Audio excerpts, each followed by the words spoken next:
Assalamualaikum warahmatullahi wabarakatuh. Perkenalkan, nama saya Herdianto. Saya guru di SD Negeri 03 Gunung Sari, Kecamatan Pulau Sari, Kabupaten Pemalang. Sekaligus sebagai mahasiswa PPG dalam jabatan Angkatan 1 tahun 2021 di LPTK Universitas PGRI Semarang. Pada hari ini, Senin, tanggal 19 Juli tahun 2021, saya akan melaksanakan pembelajaran dalam uji kinerja dengan nomor daftar ujian saya 2021103561.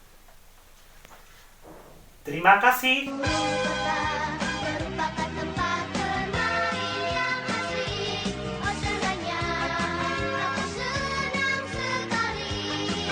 Bismillahirrahmanirrahim. Assalamualaikum warahmatullahi wabarakatuh.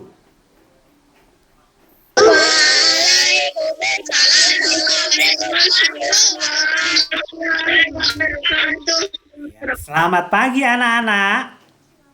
Selamat pagi, Pak. Ya, anak-anak, sebelum kita memulai pelajaran pada pagi hari ini, mari kita berdoa terlebih dahulu. Ya, yang akan dipimpin oleh Mbak Siska. Coba dipimpin, Mbak Siska. Teman, sebelum belajar kita berdoa dulu ya.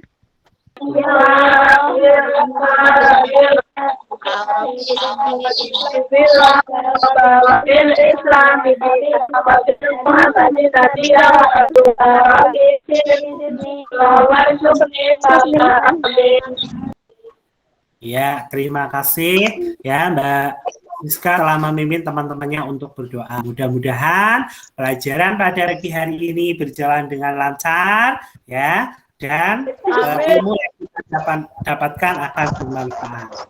Ya, anak-anakku, sebelum kita melanjutkan pelajaran, ya, kita menyanyikan lagu nasional terlebih dahulu, ya, yaitu lagu Indonesia Raya, ya, agar cinta tanah air kita terhadap Indonesia itu lebih meningkat.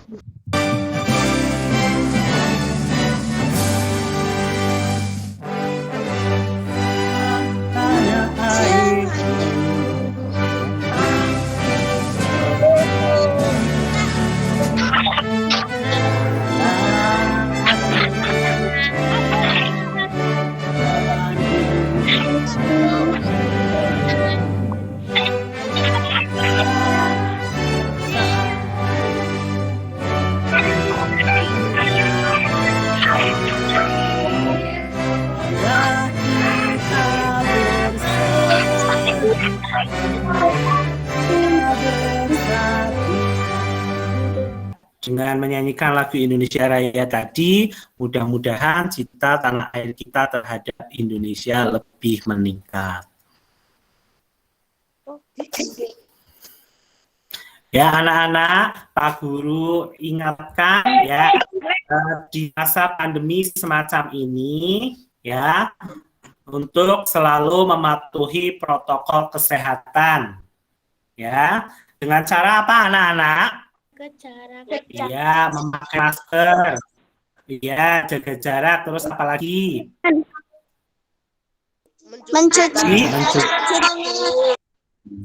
Mencuci tangan dengan sabun di air yang mengalir. Ya, ya itu harus kita patuhi ya protokol kesehatan tersebut.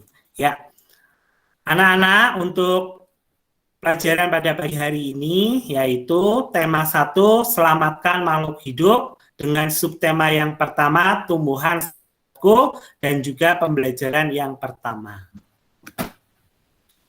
Ya, pada pembelajaran kali ini terdapat 3 muatan mata pelajaran dengan indikator ya bahasa Indonesia, yaitu KD 3.1 menyimpulkan informasi berdasarkan teks laporan hasil pengamatan yang didengar dan dibaca. Kemudian untuk indikatornya menemukan ide pokok dan informasi. Kemudian tujuan pembelajaran pada pagi hari ini yang pertama, nanti melalui kegiatan membaca dari slide PowerPoint tentang teks informasi perkembangbiakan tumbuhan, siswa dapat menemukan ide pokok dan informasi penting dari bacaan dalam bentuk diagram dengan tepat. Terus melalui kegiatan diskusi, siswa dapat membuat tabel analisa tentang keadaan sosial dua negara ASEAN dengan tepat. Ya, itu tadi tujuan pembelajaran kita pada pagi hari ini. Ya. Ya, anak-anakku, coba kalian amati. Ini ada gambar apa, anak-anak? Singkong, jagung, padi, padi. Iya, betul. Di situ ada singkong, ada ubi, ada jagung, ada padi. Ya, anak-anak, biasanya kalian menemukan ini di mana, anak? Di kebun. Di kebun. Nah, iya, di kebun. Di sawah ya, betul. Di sawah ya. Iya. Tanaman-tanaman ini biasanya kalian jadikan apa, anak-anak? Makanan. Makanan. Iya, makanan. Ternyata tumbuhan-tumbuhan ini manfaat sekali ya untuk kita bisa dijadikan sebagai bahan makanan ya. Iya, anak-anak itu ya. Bisa dijadikan sebagai bahan makanan. Betul. Ya. Coba kalian amati gambar berikutnya, anak-anak. Di sini ada apa saja, anak-anak? Ada kerbau, Ada kelinci, burung. Iya, betul semuanya betul ya. Di situ ada apa? Kerbau dan ada sapi yang sedang makan apa? Rumput ya. Terus ada tadi yang mengatakan ada kelinci sedang makan wortel, betul ya. Terus ada petani yang sedang menyemprot tanaman, terus ada ibu tani yang sedang memanen wortel ya. Di situ juga ada tadi apa? Ayam ya, ayam sedang makan di situ ya. Betul. Ya, semuanya betul anak-anak. Ya, jadi manusia dan manusia dan hewan itu memperoleh manfaat dari tumbuhan anak-anak. Ya, manfaatnya. Di antaranya tadi kalian sudah menyebutkan bahwa sebagai sumber makanan. Jadi tumbuhan itu sebagai sumber makanan bagi manusia, itu juga betul tadi ya, tumbuhan-tumbuhan tadi. Ya, selain sebagai sumber makanan, tumbuhan juga bisa sebagai ada yang dijadikan sebagai obat ya, ada yang dijadikan sebagai obat. Kemudian ada yang sebagai sumber oksigen ya, kalau pohon-pohon yang besar itu yang ada di tengah, yang di tepi jalan ya, itu sebagai sumber oksigen juga ya, sebagai pengikat air juga anak-anak ya, sebagai pengikat air di tanah ya. Itu betul sekali ya. Nanti dari gambar ini anak-anak kalian membuat 2 pertanyaan ya. Kemudian 2 pertanyaan tersebut nanti kalian tukarkan dengan teman kalian. Ya, tukarkan dengan teman kalian. Paham anak-anak? Paham. Ya. Kita lanjutkan. Ya, kita lanjutkan ya anak-anak. Kita lanjutkan. Ya, di sini ada kegiatan membaca. Coba siapa ya yang mau membacakan untuk yang pertama ini? Saya, Oh, Mbak Manda. Oke, Mbak Manda coba dibacakan, Mbak Manda. Bagian-bagian jagung berkembang biak. Jagung merupakan salah satu tanaman yang dijadikan bahan makanan pokok sebagai tempat. Juga di Indonesia. Contohnya penduduk Pulau Madura menjadikan jagung sebagai makanan pokoknya. Jagung merupakan salah satu tanaman penghasilan karbohidrat yang sangat diperlukan oleh tubuh. Bagus ya, Mbak Manda, suaranya lantang sekali. Lanjut ya. Coba ini siapa yang mau membacakan? Seorang petani jagung memulai pembiakan tanamannya dengan menanam biji jagung. Setelah 3-4 hari, bakal tanaman akan muncul di permukaan tanah. Tanaman jagung akan terus tumbuh menjadi besar 3 hingga 3,5 bulan. Buah jagung dapat dipanen oleh petani. Buah jagung yang berbentuk seperti tongkol pada mulanya berupa sekuntum bunga. Ya, terima kasih ya. Sudah berani untuk membacakannya. Ya, anak-anak, dari bacaan tersebut ya, nanti kalian diskusikan dengan teman kalian ya untuk menganalisis informasi dari setiap paragraf. Ya, setelah menganalisis nanti temukan ide pokok dari masing-masing paragraf.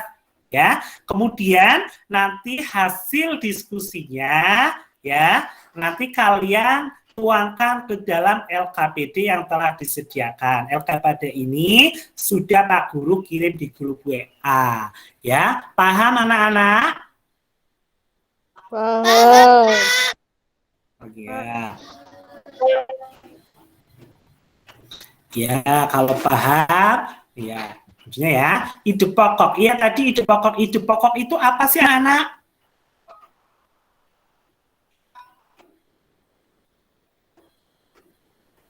Halo? Ya, coba biar semangat ya. Biar semangat kita lakukan tepuk semangat ya. Biar semangat. Siap ya? Tepuk semangat. Semangat,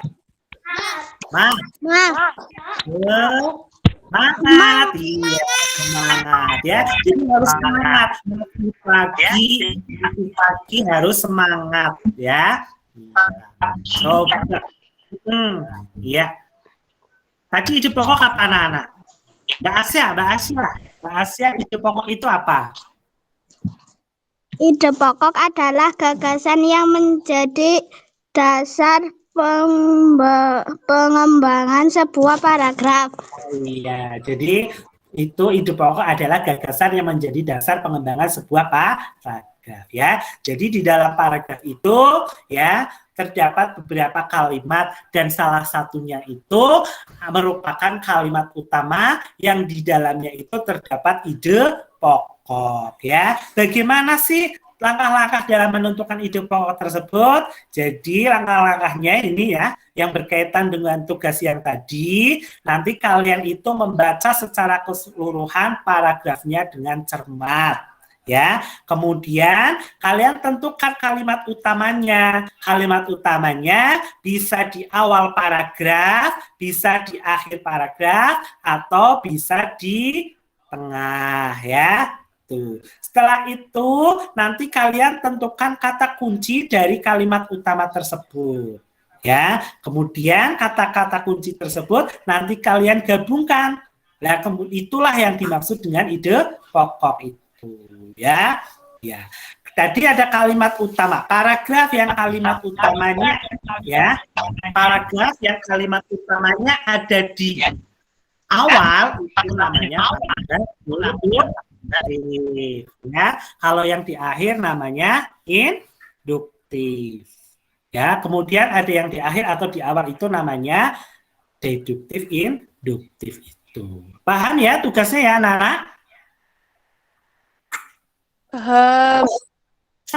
Paham, Pak. Oke, ya. Kita lanjutkan ya. Iya. Iya, coba kalian amati anak-anak. Ini ada gambar apa anak-anak?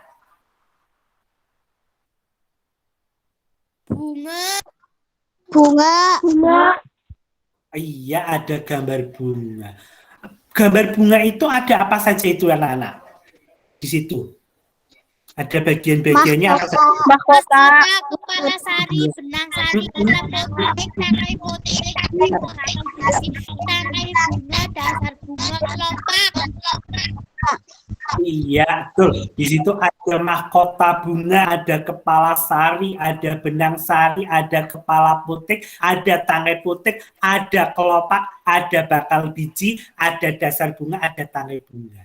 Ya, masing-masing bagian bunga ini ya ada fungsinya anak-anak. Fungsinya untuk apa? Ya, untuk lebih kamu memahami fungsi dari masing-masing bagian bunga ini, ya, coba kalian perhatikan, kalian cermati, ya, video yang akan Pak Guru putar, ya.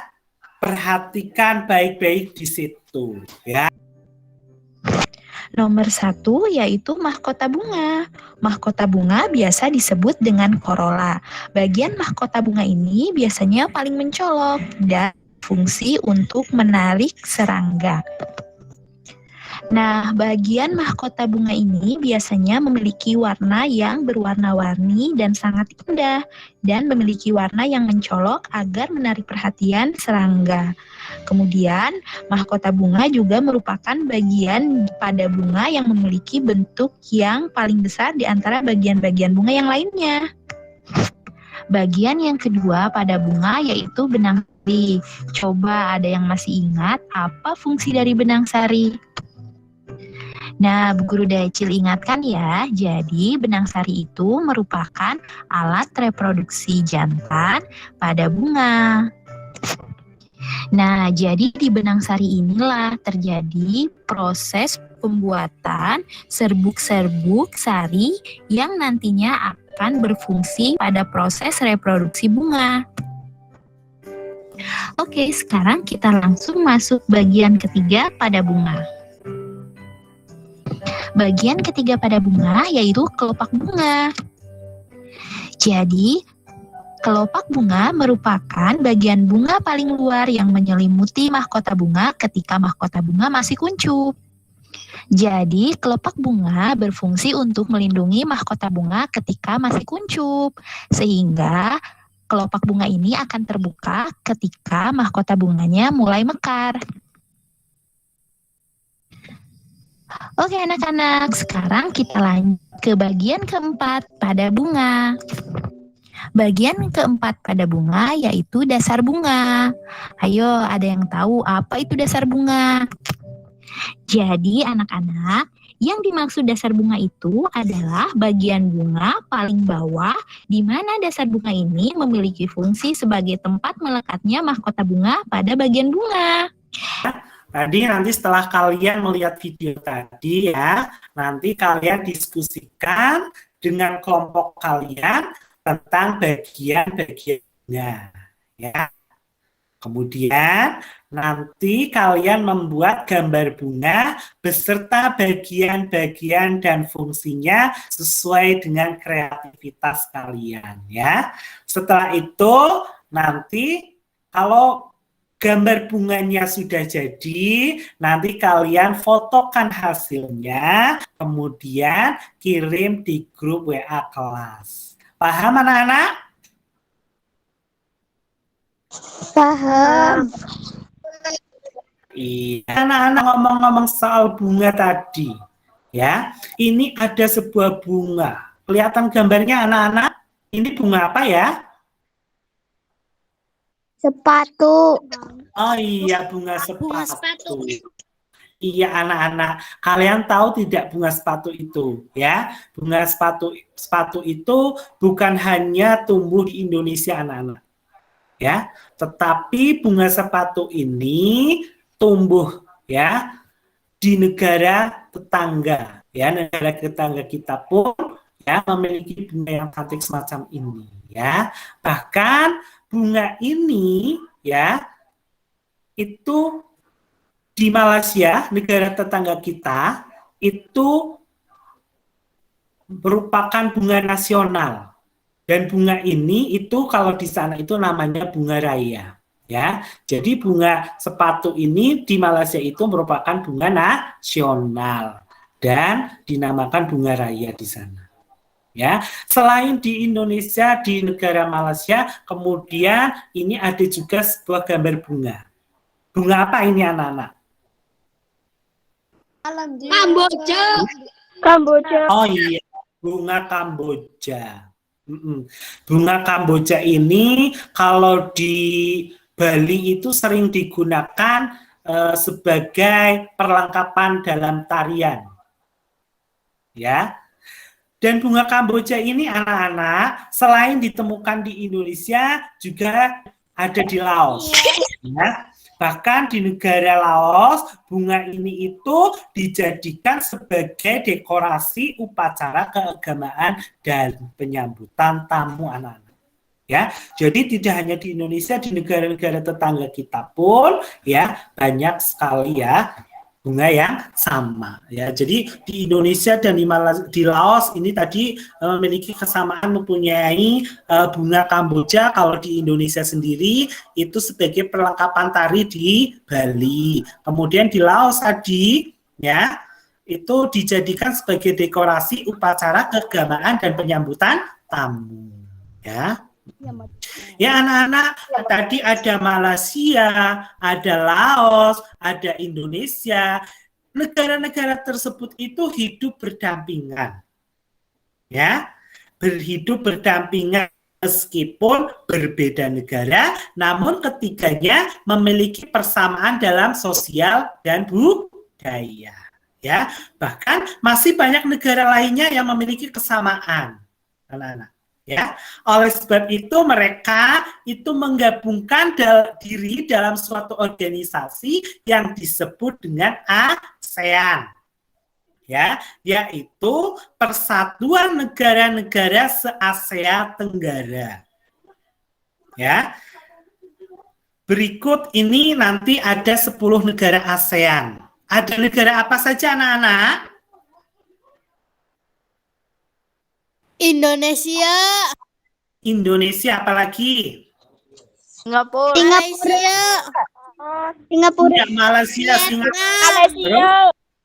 Filipina, terus Laos. Laos, Kamboja. Thailand, Thailand. Thailand. iya, Kamboja. ada Myanmar, Thailand, Kamboja, Laos, Vietnam, Malaysia, ya, ada Filipina, ada Singapura, ya, Indonesia. Mereka menggabungkan menjadi negara-negara ASEAN, yaitu Persatuan Negara-Negara di Asia Tenggara, ya. Atau dalam bahasa Indonesianya itu disebut dengan Perbara, ya. Perbara singkatannya. Perbara, Persatuan Bangsa-Bangsa Asia Tenggara. Tuh, ya anak-anak, ASEAN itu dibentuk pada tanggal 8 Agustus tahun 1967. Ya, yang tadinya itu didirikan oleh 5 negara anggota ASEAN, yaitu pada tahun 1967. Yaitu ada Indonesia, ada Malaysia, ada Thailand, ada Singapura, dan ada Filipina. Para utusan-utusan dari kelima negara tersebut, diantaranya ada Adam Malik yang dari Indonesia, ada Tun Abdul Razak dari Malaysia, ada Tanat Koman dari Thailand, ada S. Rajaratnam dari Singapura, dan ada Narcisco Ramos dari Filipina. Ya, itu. Ya, mereka bergabung mendirikan anggota ASEAN pada tanggal 8 Agustus 1967. Kemudian pada tanggal 7 Januari 1984 Brunei Darussalam bergabung. Ya, selanjutnya tanggal 28 Juli 1995 negara Vietnam bergabung menjadi anggota ASEAN. Kemudian ada Laos dan Myanmar yang bergabung pada tanggal 23 Juli 1997, dan juga ada negara Kamboja yang bergabung pada tanggal 30 April 1999. Ya anak-anak, negara-negara ASEAN itu bergabung karena adanya persamaan di kehidupan sosial budaya juga. Ya, masyarakat negara-negara ASEAN memiliki kehidupan sosial budaya yang unik. Ya, untuk itu kalian simak Untuk mempelajari kehidupan sosial budaya negara-negara di Asia Tenggara, coba kalian simak video ini baik-baik ya anak-anak. Ya.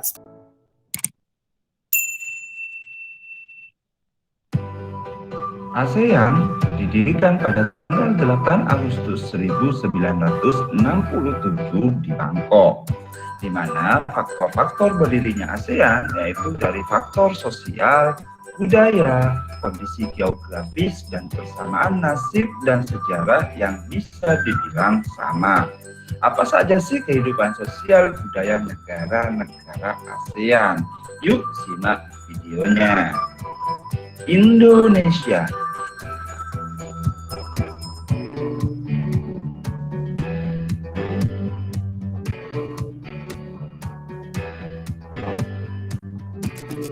Indonesia memiliki kehidupan sosial yang pertama memiliki beragam suku bangsa. Kedua, ada 6 agama yang diakui yaitu Islam, Kristen, Katolik, Hindu, Buddha, dan Konghucu. Dan kehidupan budaya di negara Indonesia yaitu memiliki beragam bahasa daerah, tari tradisional, lagu daerah, pakaian adat, senjata tradisional, alat musik tradisional, dan rumah adat. Malaysia.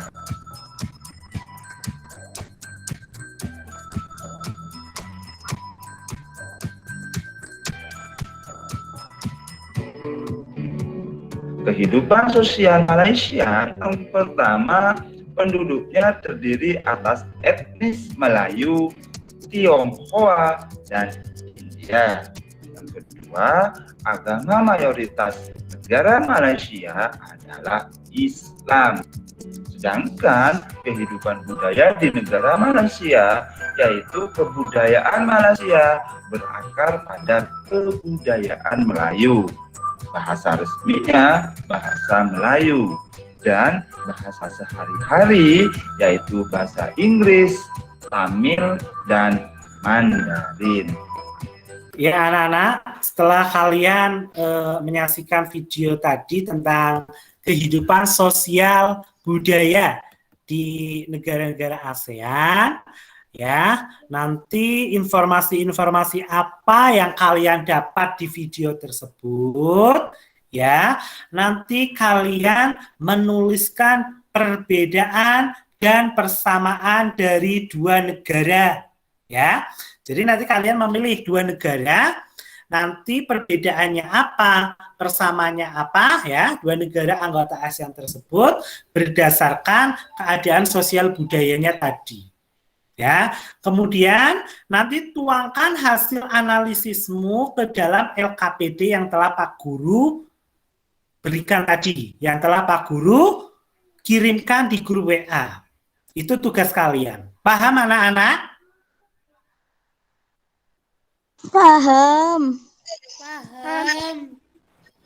Iya, bagus. Pak Guru tunggu ya hasilnya. Tadi kalian membuat bunga, terus tadi kalian suruh menemukan informasi ide pokok, ya. Tuh, ide pokok, terus tadi menggambar bunga, terus ini yang ketiga yaitu nanti kalian membuat perbedaan dan persamaan dari dua negara ASEAN itu.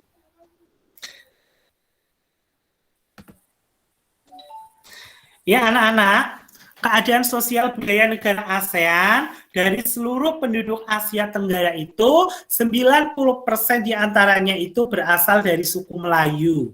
Mayoritas terdapat di negara Indonesia, Malaysia, dan Filipina. Ya, Singapura juga merupakan wilayah yang penduduknya homogen. Lebih dari 75% penduduknya adalah keturunan Cina. Ya, kemudian kebudayaannya penduduk di kawasan Asia Tenggara itu memiliki bahasa yang beraneka ragam. Di wilayah Semenanjung, Malaysia, dan Indonesia, nanti penduduknya menggunakan bahasa Melayu.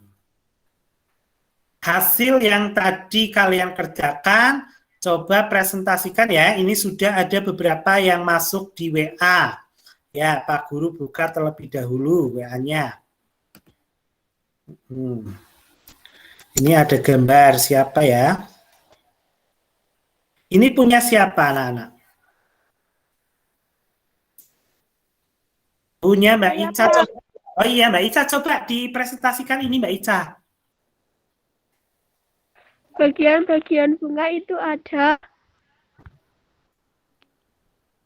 kepala sari, kepala potek, tangkai potek, bakal biji, tangkai bunga, kepala bunga sari, kelopak, dasar bunga, mahkota. Bagian-bagian bunga mahkota, kepala sari, benang sari, kelopak, dasar bunga, kepala potek, tangan potek, bakal biji, dan tangkai bunga.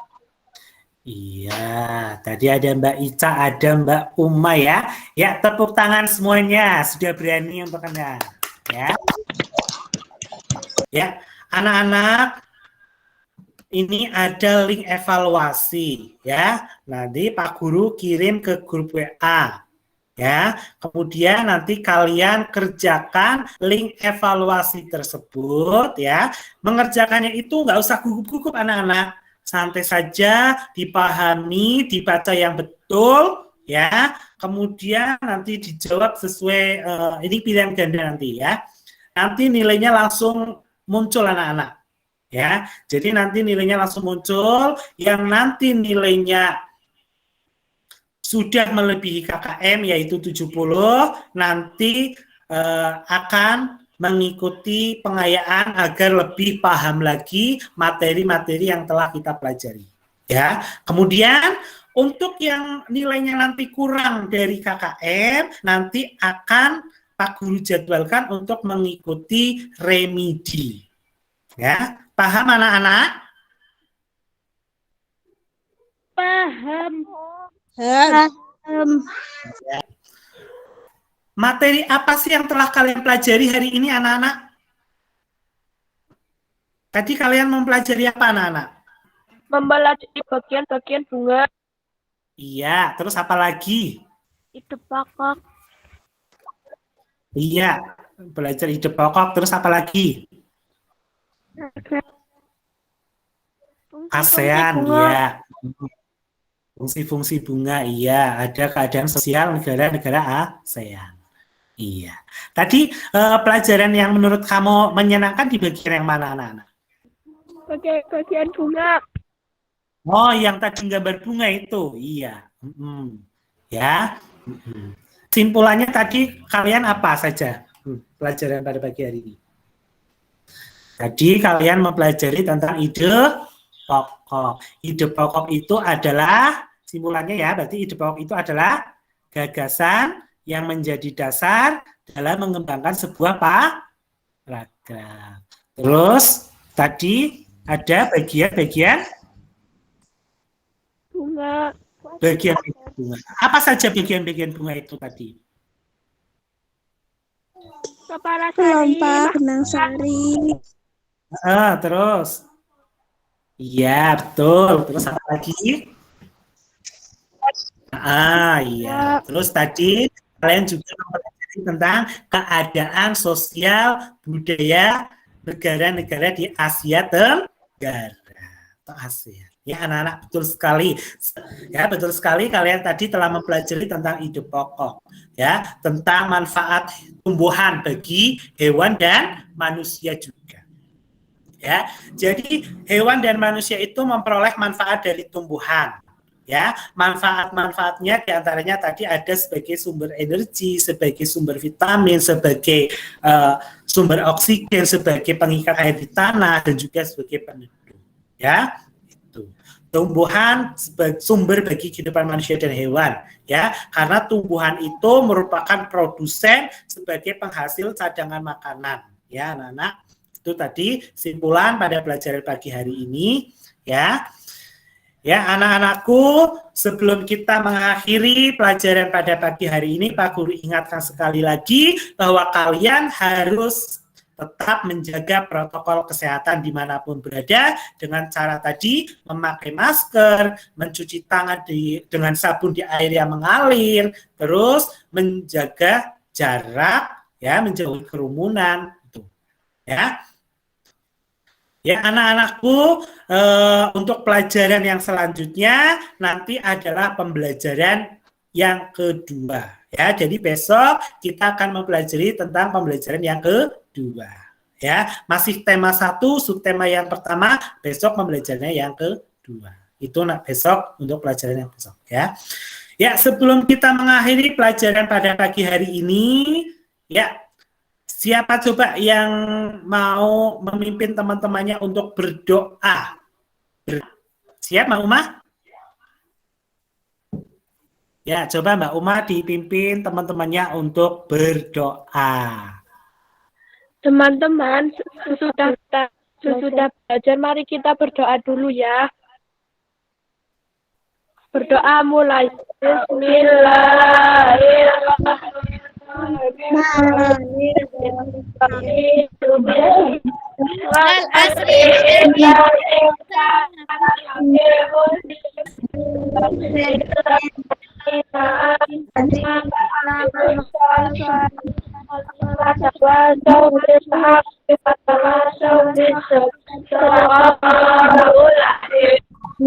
Nanti setelah Pak Guru akhiri pelajaran ini, nanti kalian boleh meninggalkan Google Meet ini.